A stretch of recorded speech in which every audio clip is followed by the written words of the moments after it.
Well, so far, a number of school districts have already opened their doors to hundreds of students for their first day of school. This Monday, Southwest ISD will also be returning to class, and a small group of staff and students are kicking off their last weekend in a very productive way. Today, students and teachers organized an event called Cuts and Cars, a car show paired with a group of students giving back. The district has a barber and cosmetology program called Dragon Clips. The students in the program provided haircuts for their fellow students ahead of the start of the new school year. It's a program barber instructor Sarah Villa says is changing lives.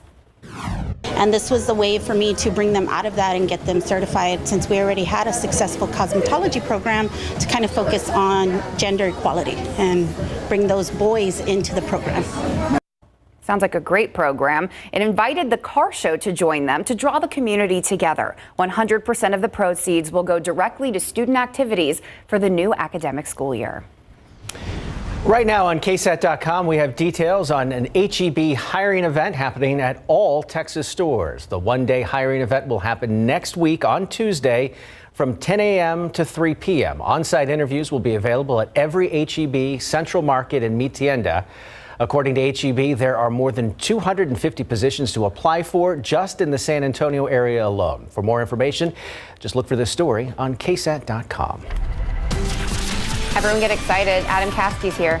Woohoo! Even more exciting? There's some showers on the radar, not necessarily close to us. No, we've had a few farther east of San Antonio. The typically more fortunate locations this time of year and in this kind of a pattern. The aquifer, it's up a little bit. We're talking 1/10 of a foot. We're still stage 2 watering restrictions. And just like yesterday, the pollen count's not available today, but I would suspect mold to be elevated a little bit. And we have had fall elm in the count lately. We'll be getting that pollen count delivered again shortly. As for temperatures outside, we are just under 100 here in town. 98 degrees currently. Oh, so close to triple digits. It'll be 88 by 9 p.m. and just a 10% chance of a stray shower for the rest of the night. We'll take a look at the radar, who got rain today, and the latest on the little tropical system in the Gulf coming right up. Adam Caskey joining us on a Saturday evening. It's good to be here. It is. Feels good to be here. And as we look at this weather-wise, actually pretty quiet this weekend. I'm not anticipating much more in terms of shower activity, but into next week, it's looking more promising. Still some better odds at that point.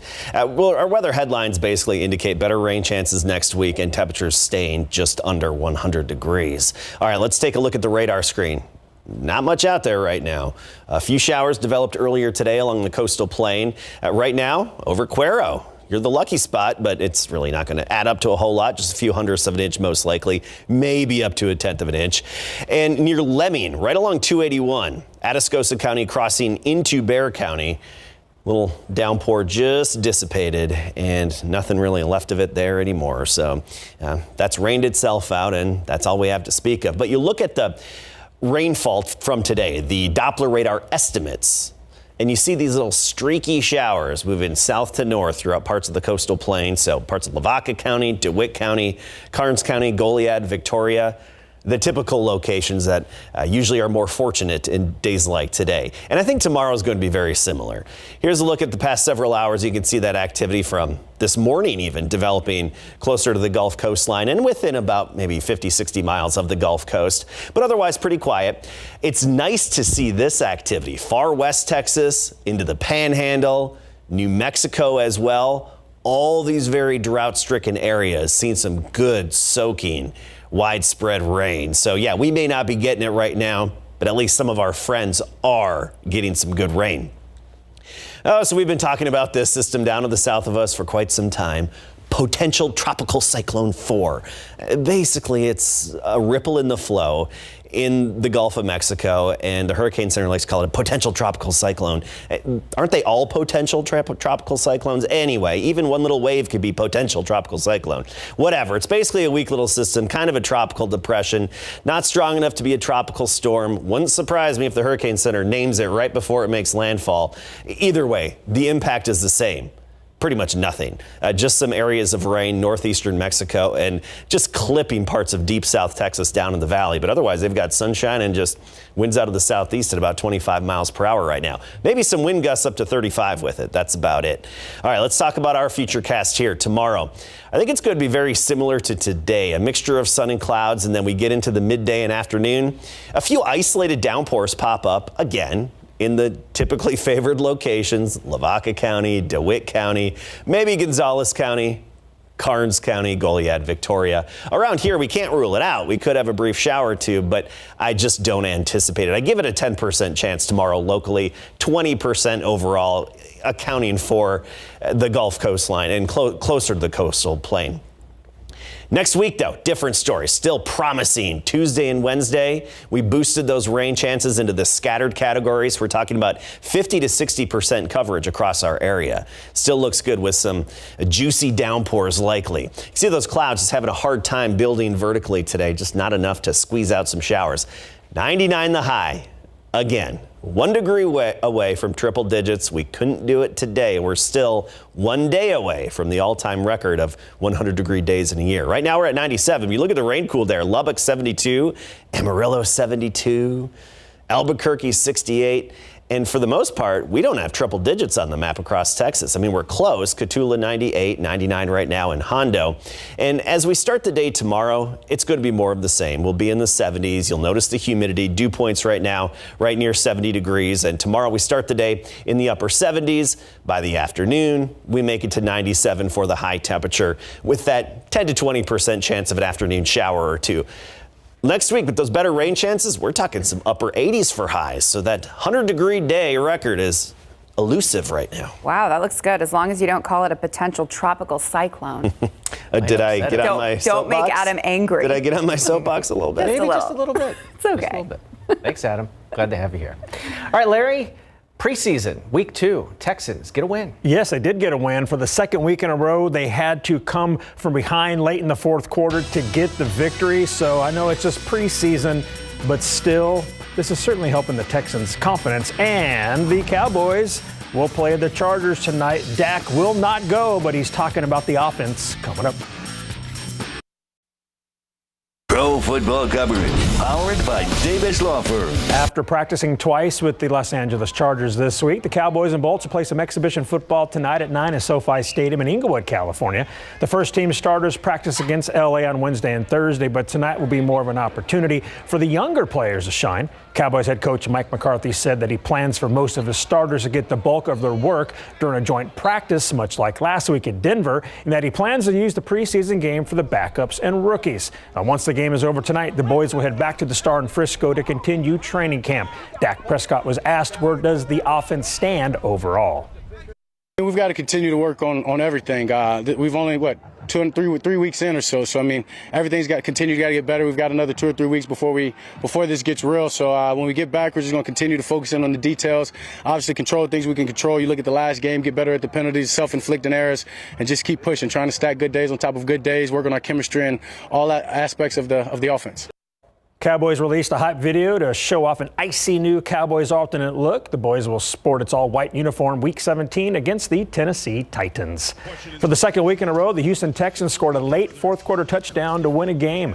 Late second quarter, less than 15 seconds ago, Texans quarterback Davis Mills steps up and throws the ball to wide receiver Philip Dorsett, who gets drilled as he's knocked out of bounds. Now, the pass was ruled incomplete, but after review, the call was overturned and ruled a complete pass. Plus, Rams DB Russ Yeast was called for unnecessary roughness for going helmet to helmet, so tack on another 15 yards. Next play, Mills fires to the end zone and finds Nico Collins for an 18-yard touchdown on the first points of the half with 1 second left, and Houston led 7-6 at halftime.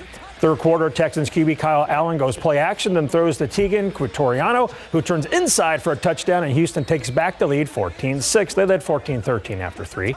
Late fourth now, Texans down 3 when Jeff Driscoll navigates a game-winning drive. He finds a Mason Schreck in the back of the end zone for an 8-yard touchdown with a $1.05 left in the game and the lead for good. That was an 8-play, 82-yard drive. Texans win 24-20, improving to 2-0 this postseason. Like the way Jeff Driscoll came in and finished it up. The plan was to play Davis Mills more. I think we played him played him the entire first half, which was good. you wanted to see them finish, offensively finish that way. Great throw by Davis to give Nico an opportunity to catch the ball. So that was big. A lot of good things we did throughout the game. Of course, we're not first game of the season ready yet, but we see things each week that we like. It was good. Obviously, more playing time than last week. Felt good out there. Obviously, missed a couple throws I would like to have back and have another chance at, that I'm confident I can make. Other than that, I mean, I thought we played well. Full team effort. Ran the ball well. Guys were making plays out on the edge. Defense made some big time stops. Other than that, I mean, comfortable out there, ready to get more reps. Rookie DB and Texans first-round draft pick Derek Stingley Jr. saw his first NFL preseason game action and recorded 1 tackle with 1 pass defensed. Coach Smith said he played around 15 snaps. High school volleyball this afternoon in New Braunfels. Championship match of the gold bracket at Fräulein Volley Fest. Cornerstone taking on Austin Westlake. Warriors on fire in the first set. Alyssa Manitsa sets up Megan Fitch for a spike right down the middle. Cornerstone leads 7-4. The lead just balloons from there after some great plays at the net. Nayeli Gonzalez gets up for a huge block, and it's now 15-6 Cornerstone. Then a few plays later, Fitch strikes again, this time with a shot down the line. The Warriors cruise to a convincing 25-11 first set win, and they go on to sweep Westlake to claim the Volley Fest gold bracket title. Holding the middle is working for us, and getting our outside to 1 blocker or our right side to 1 blocker, I think is working for us really good. And our serve receive has been really good this weekend. So a lot of teams might struggle with blocking, and we've kind of clicked in that this season, especially with last tournament and this tournament. We've just really worked really hard, and we're very fast in our offense and defense. For her performance, Nayeli Gonzalez was named tournament MVP.